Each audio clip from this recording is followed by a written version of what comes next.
परिचय। आइए बच्चों, एक खेल खेलें। उस छात्र को पुरस्कार मिलेगा जो मेरे द्वारा छिपाए गए चॉकलेट के डिब्बे को खोज लेगा। सर, लेकिन हम इसे कैसे खोजेंगे? क्या आप हमें कोई सुराग देंगे? नहीं सागर, कोई सुराग नहीं मिलेगा। तुम्हें अपने आप खोजना है। तुम क्या सोचते हो? ये आसान है।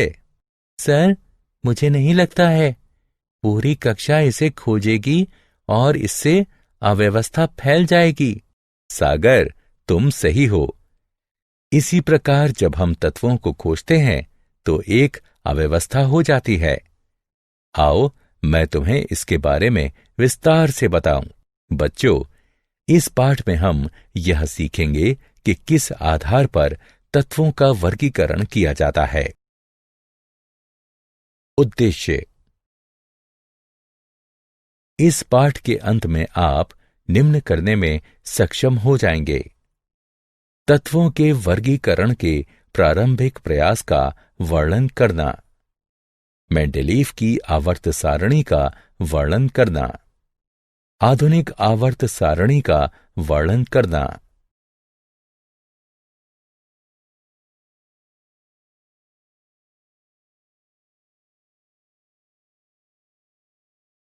तत्वों के वर्गीकरण के प्रारंभिक प्रयास।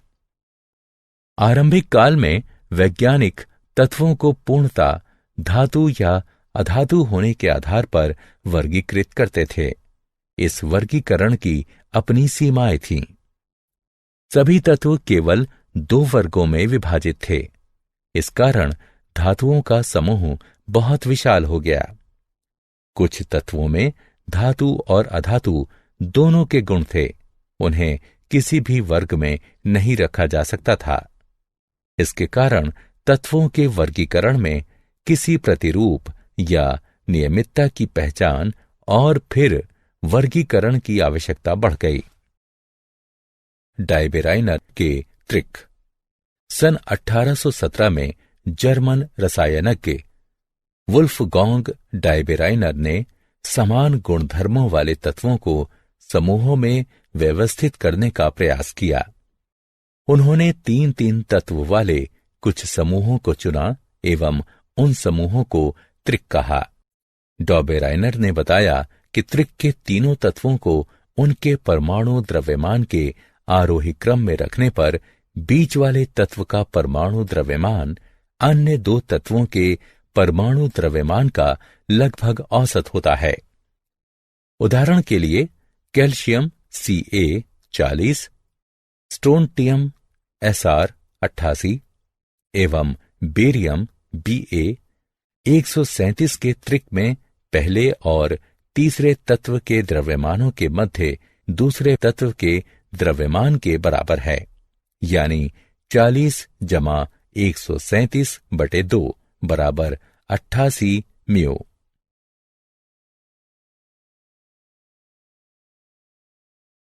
क्या आप जानते हैं? जर्मन लेखक गोइथे डायबेराइनर के दोस्त थे।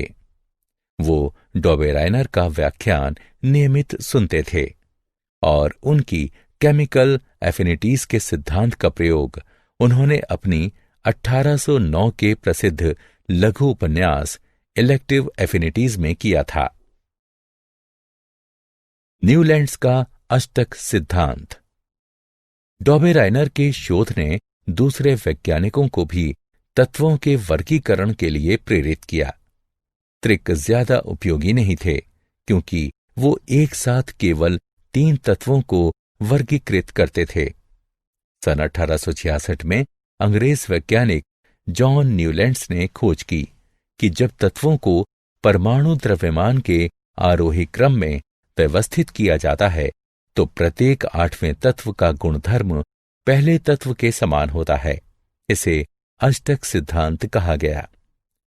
इससे केवल कैल्शियम तक के तत्वों को इस क्रम में व्यवस्थित किया जा सकता था, यद्यपि उस समय तक 60 से ज्यादा तत्व ज्ञात थे।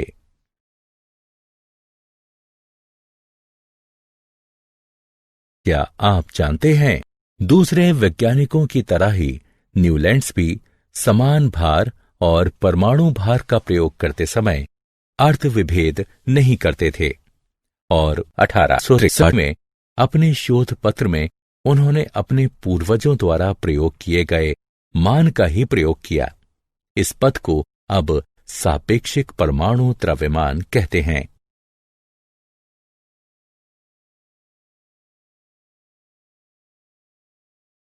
मेंडेलीव की आवर्त सारणी। रूसी रसायनज्ञ डिमित्री मेंडेलीव ने खोज की कि परमाणु द्रव्यमान तथा रासायनिक गुणधर्म में समानता के आधार पर आरोही क्रम में रखने पर तत्वों का क्रम आवर्ती होता है। 1869 में उन्होंने अपने प्रेक्षण को मेंडेलीव का आवर्त सिद्धांत में व्यक्त किया। उन्होंने ये खोज भी की कि प्रत्येक आवर्ती फलन एक निश्चित अंतराल के बाद खुद को दोहराता है। अतः आवर्त सिद्धांत के अनुसार तत्वों को उनके परमाणु द्रव्यमान के अनुसार आरोही क्रम में व्यवस्थित करने पर तत्व का रासायनिक और भौतिक गुण एक अंतराल के बाद स्वयं को दोहराता है। आवर्त सिद्धांत के आधार पर तत्वों की व्यवस्थित सारणी को आवर्त सारणी कहते हैं। मेंडेलीव ने सभी तत्वों को उनके द्रव्यमान के आधार पर आरोही क्रम में एक क्षैतिज पंक्ति में व्यवस्थित कर दिया, जब तक कि उन्हें ऐसा तत्व नहीं मिल गया जिसका गुणधर्म पहले तत्व जैसा था। उन्होंने इस तत्व को पहले तत्व के नीचे लिखा और इस तरह तत्वों की दूसरी पंक्ति प्रारंभ की।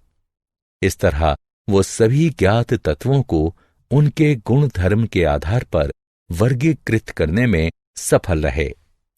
परिणामतः वे पहली आवर्त सारणी बनाने में सफल रहे।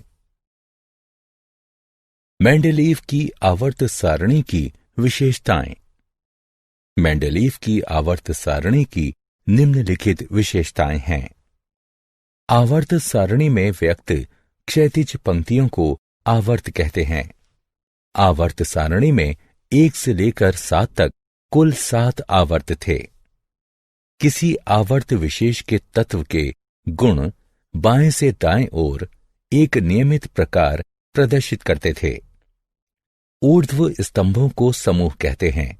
इन समूहों की संख्या 9 है और ये 1 से 8 तक तथा 0 के रूप में अंकित हैं। समूह 1 से 7 तक पुनः 2 उप समूहों ए और बी में विभाजित है। समूह 0 और 8 का कोई उप समूह नहीं होता है। किसी समूह विशेष के सभी तत्वों का रासायनिक गुणधर्म समान होता है। वे अपनी भौतिक गुणधर्म और रासायनिक अभिक्रियाओं में एक खास प्रकार प्रदर्शित करते हैं।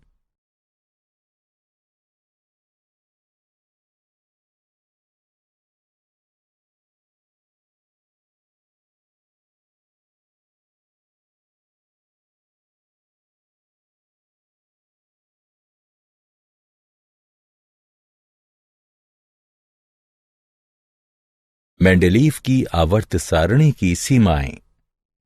मेंडेलीव की आवर्त सारणी की कुछ सीमाएं थीं, जो नीचे दी गई हैं। हाइड्रोजन को ना तो क्षार धातुओं के साथ रखा जा सकता है, न ही हैलोजन के साथ, क्योंकि हाइड्रोजन क्षार धातुओं और हैलोजन दोनों से समानता रखता है। एक ही तत्व के विभिन्न समस्थानिकों का परमाणु द्रव्यमान भिन्न भिन्न होता है।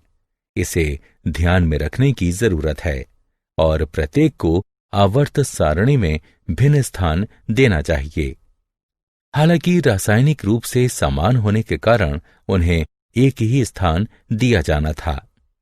कुछ स्थानों पर अधिक परमाणु द्रव्यमान वाले तत्वों को कम परमाणु द्रव्यमान वाले तत्वों से पहले रखा गया है, जैसे कि ऑर्गन 39.91 को पोटेशियम 39.1 से पहले रखा गया है।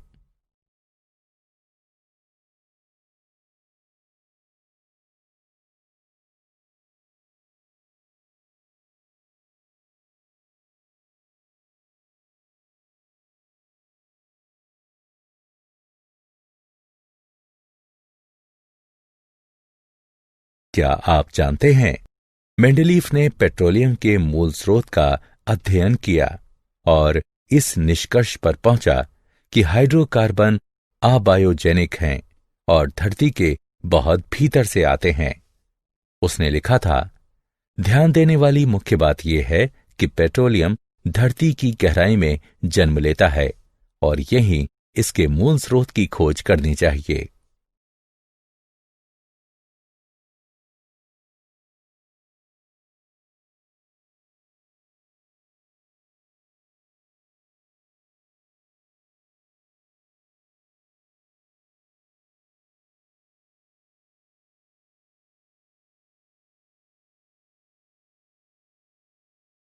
आधुनिक आवर्त सारणी।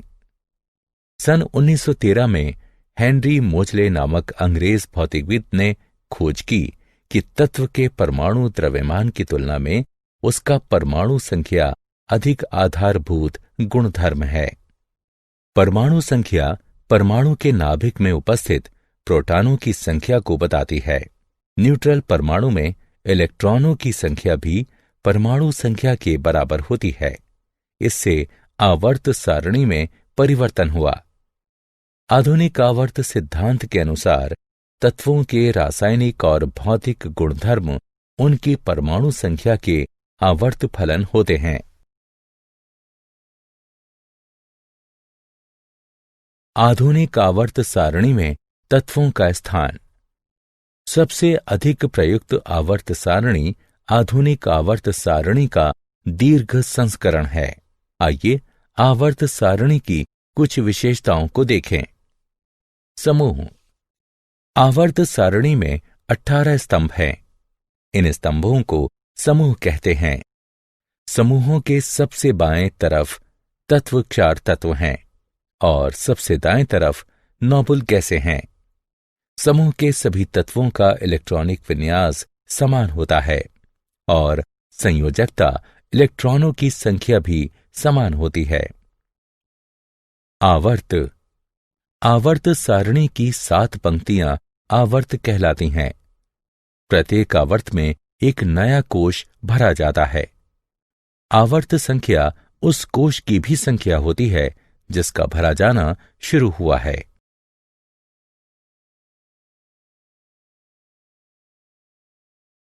आधुनिक आवर्त सारणी की प्रवृत्तियां। संयोजकता। किसी भी तत्व की संयोजकता उसके परमाणु के सबसे बाहरी कोश में उपस्थित संयोजकता इलेक्ट्रॉनों की संख्या से निर्धारित होती है। एक आवर्त में संयोजकता इलेक्ट्रॉनों की संख्या बढ़ती है। परमाणु साइज, घनत्व, गलनांक और क्वथनांक जैसे भौतिक गुण परमाणु साइज पर निर्भर होते हैं। परमाणु साइज की सही माप करना बहुत कठिन होता है। हालांकि परमाणु त्रिज्या परमाणु साइज को मापने में सहायता करती है। धात्विक एवं अधात्विक गुणधर्म। धातुओं का गुणधर्म विद्युत धनात्मकता है, यानी इनमें इलेक्ट्रॉन को त्यागने, धात्विक द्युति, मृदुता, आघात वर्धनीयता और विद्युत चालकत्व का गुणधर्म होता है। किसी तत्व की धात्विक गुणधर्म इस बात पर निर्भर होती है कि वो कितनी आयनन ऊर्जा उत्पन्न करती है। आयनन ऊर्जा जितनी कम होगी, विद्युत धनात्मकता उतनी ही अधिक होगी और तत्व उतना ही अधिक धात्विक होगा।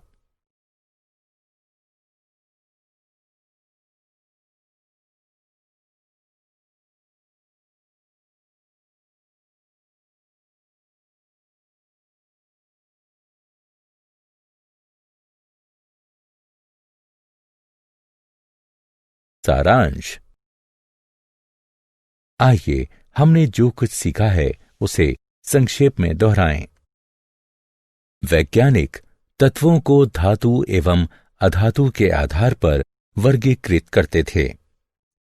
डॉबेराइनर ने समान गुणधर्म वाले तत्वों की पहचान की और उन्हें त्रिक नामक समूह में वर्गीकृत किया। न्यूलैंड्स ने तत्वों को बढ़ते परमाणु द्रव्यमान के क्रम में वर्गीकृत किया। इसे अष्टक का सिद्धांत कहते हैं। मेंडलीफ ने आवर्त सारणी का निर्माण किया और तत्वों को उनके परमाणु द्रव्यमान के आधार पर व्यवस्थित किया। मोजले ने आधुनिक आवर्त सारणी का निर्माण किया, जिसमें तत्वों का वर्गीकरण उनके परमाणु संख्या के आधार पर किया गया था।